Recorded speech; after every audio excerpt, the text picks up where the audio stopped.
두 번째로는 올해 12월부터 농지 갖고 계신 분들 같은 경우에는 굉장히 좋은 소식이 될 것 같습니다. 우리가 그 쉼터를 조성을 할 수가 있죠. 올해 12월 달부터. 그래서 내가 농지를 갖고 있고 그 농지가 도로에만 잘 접하고 있다면 내가 별도의 비용을 들이지 않고라도 쉼터를 내가 마련함으로 인해서 그 쉼터에서 내가 머리도 식히고 농사도 짓고 할 수 있는 한 번에 두 마리 토끼를 잡을 수 있는 그러한 쉼터가 12월 달부터 우리가 만들어질 수 있기 때문에 이 쉼터를 어떻게 만들 수 있는지 이 두 가지 부분들에 대한 내용들을 말씀드리도록 하겠습니다. 뭐 이런저런 얘기하는 사이에 이제 우리 회원님들 우은경 회원님 안녕하십니까? 최장영 회원님 네 들어오셨습니다. 하도리에 대해서 이렇게 말씀드렸는데 최장환이 부자가 아닙니다. 부자라고 하는 것들은 그냥 부자들이 하는 걸 따라하다 보면 어느새 내가 부자가 되어져 있는 겁니다. 그렇기 때문에 지금이라도 늦지 않았기 때문에 내가 정말 열심히 일해서 막 이렇게 돈 버는 예전에는 그렇게 했죠. 우리가 열심히 일한 것만큼 돈이 들어오는 그런 상황이었는데 이제는 그렇지가 않아요. 그렇지 않기 때문에 내가 얼마만큼 머리를 잘 쓰고 거기에 대한 것들을 공부하고 하느냐에 따라서 나의 기회비용들이 그냥 내가 하는 결정에 맞춰서 계속적으로 부가적인 수입이 들어올 수 있는 그런 세상이 지금 살고 있습니다. 그래서 그렇게 사는 게 어떻게 사는 건지에 대한 부분들을 조금 더 제가 우리 회원님들한테 이렇게 많이 이제 말씀드리고 싶은데 두 번째로 제가 이제 말씀드리려고 하는 거는 바로 이겁니다. 농지를 갖고 계신 분들 같은 경우에는 옛날에는 농지 갖고 있는 거 진짜 머리 아프다. 왜냐면 농지법에 뭐 농사 안 지으면은 농지 처분해라 어째라 하면서 맨날 조사 나오고 이게 하다 봤는데 실질적으로 지금 같은 경우에는 이제 12월 달부터 우리가 농지가 아닌 정말 농지 안에서도 나만의 힐링 공간을 만들 수 있는 쉼터를 12월 달부터 조성을 하게 됩니다. 근데 더 좋은 거는 뭐냐면은 이 쉼터를 3년씩 4번을 연장해준다고 했는데 그걸 없애버렸어요. 그러면은 쉼터가 12년이 아니고 그냥 영구적으로 쓸 수 있는 거예요. 너무 좋은 거죠? 그런데다가 더 좋은 건 뭐냐면은 전용비도 안 내. 전용비도 안 내는 거고 그냥 농지 대장에 내가 쉼터를 이렇게 했습니다라고 해가지고 대장에다가 올리기만 하면 돼요. 그렇기 때문에 건축 허가도 뭐 실질적으로 필요한 것도 아니고 전용비도 낼 것도 없는 거고 거기다가 내가 쉼터를 조성을 해가지고 집처럼 내가 쓸 수 있는 거예요. 농사도 지면서 집처럼 쓸 수 있다. 근데 그것도 내 땅에서 내가 하는 것도 되지만 내가 남의 땅을 빌려서 농사 짓고 있는 사람들도 주인한테 토지 사용 승낙서를 해가지고 쉼터를 조성할 수 있다는 거예요. 그렇기 때문에 농지를 갖고 있는데 근데 뭐가 안 되냐면 맹지는 안 돼요. 맹지는 안 되고 실제 현황 도로나 지적상 도로가 있는 거면은 우리가 쉼터를 조성할 수 있다. 그래서 지금 이렇게 머리 아픈 요런 시점에 내가 농지를 갖고 있는 거여서 농지에 대해서 지금 현재 이제 매물들이 농지가 엄청나게 많이 지금 나와져 있어요. 그래서 이 농지에 대해서 내가 바라보는 시점을 달리해야 된다. 그래서 농촌 체류형 쉼터에 대한 부분들에 대해서 오늘 간략하게 다시 한번 말씀드릴 건데 이제 뭐냐면은 면적을 갖다가 이제 어떻게 할 수가 있냐면은 시설 연면적이 33제곱미터 이하 33제곱미터 이하면은 10평 이하예요. 10평. 내가 실질적으로 예전에 농막인데 우리가 지금 살고 있는 뭐 원룸이나 뭐 오피스텔 같은 경우에도 사실 10평이면 대궐이에요. 대궐 엄청나게 커요. 그러면은 10평 이하로 거기 안에 화장실하고 뭐 이렇게 뭐 주방하고 침실하고 있을 거 없을 거 다 있습니다. 그리고 층고도 이렇게 높이고 또 열면 뭐 테라스도 있고 이런 것들을 10평을 내가 조성을 할 수가 있다. 근데 중요한 건 뭐냐면 데크하고 정화조는 이 면적에서 포함이 안 돼요. 그러면 내가 쓰는 면적만 10평을 만들고 바깥에 테라스를 뭐 이렇게 넓게도 만들고 정화조도 별도로 해서 할 수가 있다는 거예요. 기가 막힌 거죠 이게. 그래서 요렇게 두 가지 경우가 있습니다. 처마가 데크가 없는 경우가 있고 처마 데크가 있는 경우. 그래서 우리가 비 오거나 하게 되면은 처마나 데크가 있으면 굉장히 좋죠. 그래서 이런 거보다 이렇게 오른쪽으로 하는 게 더 좋다. 근데 어쨌든 이 쉼터를 우리가 10평 이내로 조성을 할 수가 있다. 기가 막힙니다.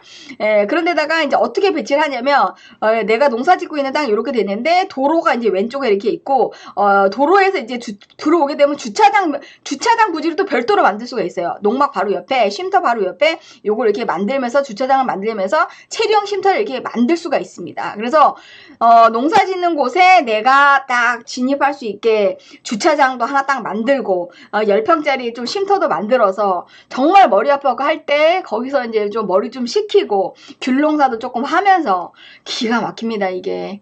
예, 그래서 이제 영농 의무라고 하는 부분들도 이렇게 제한이 있습니다. 그래서 거기에서 일단 내가 면적에 대한 부분들이 이렇게 되어져 있죠. 그래서 내가 지금 농막하는 부분들에 있어서 실질적으로 면적 자체는 사실 농막의 면적의 2배 이상은 이제 돼야 된다라고 하는 거. 그래서 최소 면적이라고 하는 그런 부분들이 조금 있습니다. 그래서 그 면적을 이제 하게 되고 농지 대장에다가 이제 등록을 하면 된다라고 하는 거.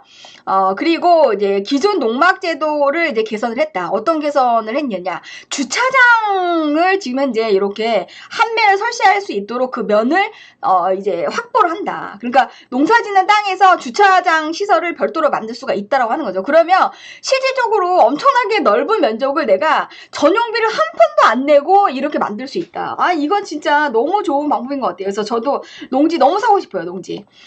그렇게 하고 그 다음에 이제 이러한 내용들이 이렇게 이제 나와져 있고요. 그 다음에 또 이제 두 번째로 농촌 체류형 쉼터에 대한 부분들, 제가 이제 요거 하나는 저기를 했고, 여기에서 또 이제 이런 질문들이 좀 여러 가지가 있어요. 여러 가지가 있는데, 여기에서 농업인도 설치가 가능한가요? 이렇게 질문되어져 있습니다. 그래서 농촌 세류형 쉼터는 농지 이용 행위로 설치하는 것으로 농업인도 설치가 가능하고요. 임차인 농지 같은 경우에는 토지 사용 승낙서를 주인한테 받아가지고 설치가 가능하다. 그리고 2층, 3층까지 설치하거나 다락을 설치할 수 있나요? 이런 질문에 대해서 1층에 한해 설치를 할 수 있고요. 층고 높이가 4m 이내 에서 최대 1.5m까지 다락을 설치할 수 있다. 와, 층고가 4m에서 다락까지 설치할 수 있으니까 실제 방이 2개 정도 나올 수가 있는 거죠. 그러니까 혼자가 아니고 뭐 친구랑도 같이 있을 수 있는 거고 애들도 오면 이렇게 놀 수도 있는 거고 기가 막힙니다, 이게. 그리고 데크와 정화조 설치할 수 있나요? 별도로 설치가 가능하다. 이게 너무 좋은 거예요. 그러니까 위생적으로 깔끔하게 진짜 집처럼 이렇게 만들 수 있다는 거죠. 그렇게 하고 농촌 체류형 쉼터를 설치하기 위해 최소 보유 면적이 있습니까? 이건데 쉼터, 데크, 주차장, 기타 부속 시설 등을 합산한 면적의 2배 이상의 농지를 보유해야 됩니다. 그러니까 실질적으로 한 뭐 300평 정도만 돼도 사실은 우리가 다 할 수 있다, 이런 거죠. 그렇게 하고 농촌 체류형 쉼터 존치 기간이 어떻게 되나요? 이게 이제 바뀌었다는 겁니다. 원래는 3년을 연장해서 최장 12년까지 이렇게 할 수 있다고 했는데 이걸 요번에 없앤 거예요. 없애고 영구적으로 이걸 쓰는 거죠. 왜냐면 12년만 쓰고 이거를 쉼터를 없앤다고 하면 농사 짓는 사람들이 웃기잖아요. 12년만 쓰고 그 다음부터 어떻게 하라는 거야. 그리고 대책이 없으니까 우리가 농촌의 어떤 여러 가지 활성화 작업을 위해서 이 쉼터 같은 경우에는 기간을 없애버린다. 그래서 영구적으로 쓸 수 있다라고 하는 게 요번에 바뀌었습니다. 그리고 농촌 체류형 쉼터에 전입신고할 수 있나요? 임시거주라는 쉼터 도입 취지에 맞지 않아가지고 전입신고를 할 경우 상시거주 의도가 있는 것으로 간주되어 체류형 쉼터가 임시숙소라고 규정한 농지법을 위반한 것으로 원상복구 명령을 받을 수 있습니다. 결론은 전입은 못한다, 이런 뜻입니다. 그리고 양도소득세와 종합소득세 납부 대상인가요? 양도소득세와 종합소득세 납부 대상 아닙니다. 다만 취득세와 재산세는 납부하셔야 됩니다, 라고 하는 거 그렇게 있고요. 그다음에 개발 제한 구역 내에 농지를 설치할 수 있나요? 허용되지 않습니다. 읍면이 아닌 동지역에 설치할 수 있나요? 모든 농지에 설치할 수 있으므로 동지역의 농지도 설치할 수 있다. 야, 너무 좋네요. 부지와 접한 도로의 폭은 4m 이상이어야 하나요? 라고 했더니 차량 통행이 가능한 현항도로에 접해야 됩니다. 현항도로는 오랜 기간 주민들이 관습적으로 실제 사용해온 사실상의 통로를 말하며 쉼터 설치가 가능한 도로 여부는 일정 기간에 따라 지자체에 판단하도록 할 계획입니다. 지적상 도로가 있는 것과 현황 도로가 있는 부분들, 그래서 지금 현재 우리가 농사 짓고 있는 땅에 들어갈 수 있는 진입도로가 아주 오래전부터 이거를 진입도로로 썼다면 그걸 가지고 우리가 이렇게 쉼터를 조성할 수 있다라고 하는 거, 이 내용이 되겠습니다. 그리고 11번 기존 농막 사용자는 어떻게 되나요? 농막을 숙소로 사용하는 경우 사용하는 것은 여전히 불가합니다. 다만 연면적을 별도로 데크와 처마, 정화조, 주차장 등을 허용하는 영농활동 편의성을 높였습니다. 또한 기존 농막이 쉼터 입지 시설 기준을 충족하면 일정 기간 내에 쉼터로 전환할 수가 있습니다. 라고 하는데요. 그래서 오늘 우리가 농막 쉼터에 대한 부분들 여기까지 좀 확인을 해봤는데요.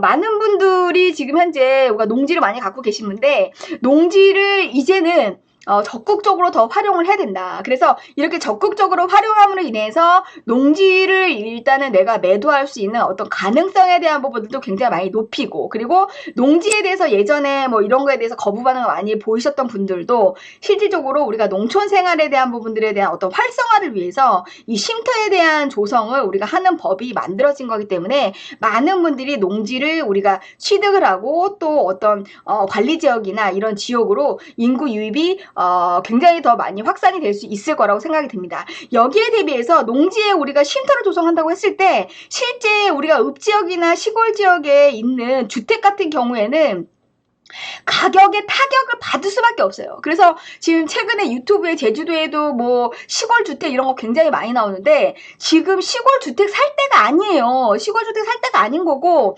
이렇게 내가 농사 짓는 땅을 임차만 해서 농사를 경영만 한다고 하더라도 이렇게 농막을 지어가지고 내가 살 공간 정도는 다 만들 수가 있는 거기 때문에 읍지역에 우리가 예전 주택 같은 경우에는 가격적인 타격을 무조건 받을 수밖에 없다라고 하는 거. 그래서 부동산을 이렇게 보유하고 계신 분들 같은 경우에는 앞으로 이렇게 변해가는 여러 가지 다양한 법률적인 부분들에 대해서 내가 어떻게 하면 좀 유리하게 될 것인가, 이런 부분들을 조금 면밀하게 살펴볼 필요가 있다라고 하는 게 되겠습니다.